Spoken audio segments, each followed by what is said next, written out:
অতিথি আছেন রংপুরের পীরগঞ্জের আমাদের ভাই মাসুদুল্লাহ ভাই আছেন। মাসুদুল্লাহ ভাই রংপুর থেকে এসেছেন।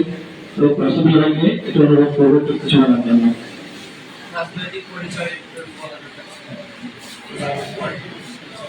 আসসালামু আলাইকুম। আমি এসেছি রংপুরের পীরগঞ্জ থেকে, আবু সাইদের এলাকা। আমি জাতীয় নাগরিক কমিটির সদস্য, 3 নম্বর সদস্য উপজেলা। তো ধন্যবাদ, বাসা ভাই আমাকে দাওয়াত দিয়েছেন, আমি দাওয়াত আসার চেষ্টা করেছি। শুকরিয়া, আলহামদুলিল্লাহ। জাতীয় নাগরিক কমিটি বা জাতীয় নাগরিক পার্টি যে ফর্ম করলো, তাদের আগামী দিনের লক্ষ্য উদ্দেশ্য কি হওয়া উচিত? আমি কোন একটা কাজ করব, কাজ করার আগে আমার সেটা ডায়াগনোসিস করতে হবে। আমি যদি একটা রোগের মধ্যে পড়ি, ডাক্তারের কাছে যাই, ডাক্তার কি করে? ডায়াগনোসিস করে। এই ডায়াগনোসিস তার রোগের চিকিৎসা দেওয়ার জন্য খুবই গুরুত্বপূর্ণ ভূমিকা পালন করে। আমাদের ইতিহাসের অনেক বিষয় নতুন করে ডায়াগনোসিস করতে হবে।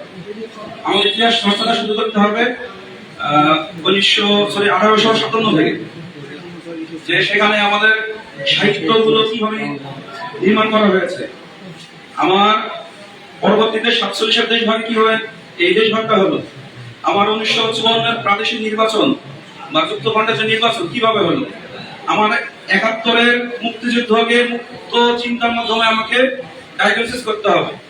আমার 71-এ যে শহীদ জিয়াউর রহমান উনি স্বাধীনতা ঘোষণা দিলেন 27শে মার্চ। 27শে মার্চ ঘোষণা দেওয়ার পরে 72 সালের পর থেকে উনি কোথায় গেলেন। আমার পরবর্তীতে যে আমার আজকের প্রবলেমটা কি, আমি যে আজকে দাঁড়িয়ে আছি, আমি যে 24-এ বিজয় লাভ করলাম, আমার প্রবলেমটা কি আপনাকে বলতে পারবেন? মূল প্রবলেম কি? সবকিছুর একটা প্রাইম প্রবলেম থাকে না? পিরামিডের একটা সর্বোচ্চ স্তর থাকে। আমাদের বাংলাদেশের প্রাইম প্রবলেমটা কি? প্রাইম প্রবলেম হচ্ছে 91% মুসলমানের দেশে জোর করে হিন্দুত্ববাদী সংস্কৃতি প্রতিষ্ঠা করার যে চেষ্টাটা, এটা হচ্ছে বাংলাদেশের প্রাইম প্রবলেম। আপনার এই কথাটা বুঝতে পেরেছেন? আমরা যদি আজকে ভূখণ্ডটাকে যদি মানে সীমানাটাকে যদি উঠিয়ে দিই, কি হবে? 18 কোটি মুসলমান, ইন্ডিয়ার বেশি হয়ে গেল।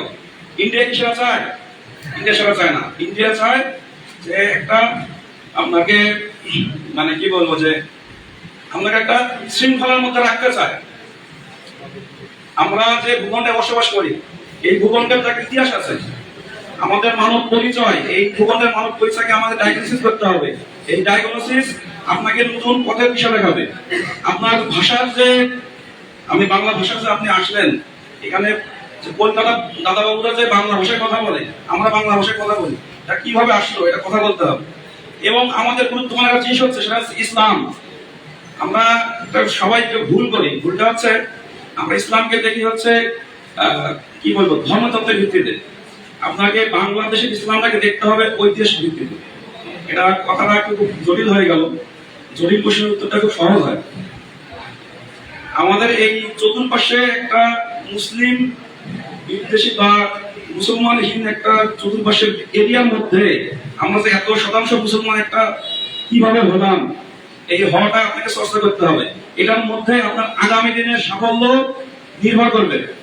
আমি আর একটা কথা বলি, সেটা হচ্ছে বঙ্কিমচন্দ্র চট্টোপাধ্যায় একটা প্রবন্ধ লিখছেন। বঙ্কিমচন্দ্র ছিলেন, তিনি লিখছেন বাঙালির উৎপত্তি নামে প্রবন্ধ। সেখানে তিনি লিখছেন যে আর্য অনার্য, তারপর হচ্ছে আর্য অনার্য মিশ্রিত হিন্দু এবং মুসলমান। তার মানে মুসলমানদেরকে এই উপমহাদেশে মানে ভারতের অংশ যারা আছে আমাদেরকে চিরকাল ডমিনেট করতে চায়। আসলে আমাদের মূল সমস্যা হচ্ছে আমাদের ধর্ম, আমাদের নাগরিক অধিকার তারা দিতে চায় না। আমাদের সংবিধান পারলো না, অজিত দোভাল কি করলো? কলকাতায় আসলো। আপনারা লক্ষ্য করছেন? আপনাকে লক্ষ্য করছেন? এখন কি হচ্ছে? কলকাতা নাকি আমরা ইসলাম রেস্ট্রিক্ট করতে চাইছি।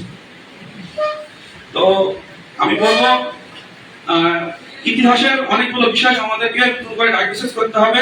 আপনারা একটু পড়াশোনা করেন, সকলকে একটু জানার চেষ্টা করেন। যদি রোগটাকে নির্ণয় করতে না পারেন, তাহলে আমাদের এই বিজয়, যেটা আপনি বিজয় বলছেন, বিজয়টাকে আপনাকে নিশ্চিত করতে পারবেন না। ধন্যবাদ। আসসালামু আলাইকুম। মাসুদুল্লাহ ভাইকে ধন্যবাদ আমাদের এই প্রোগ্রামে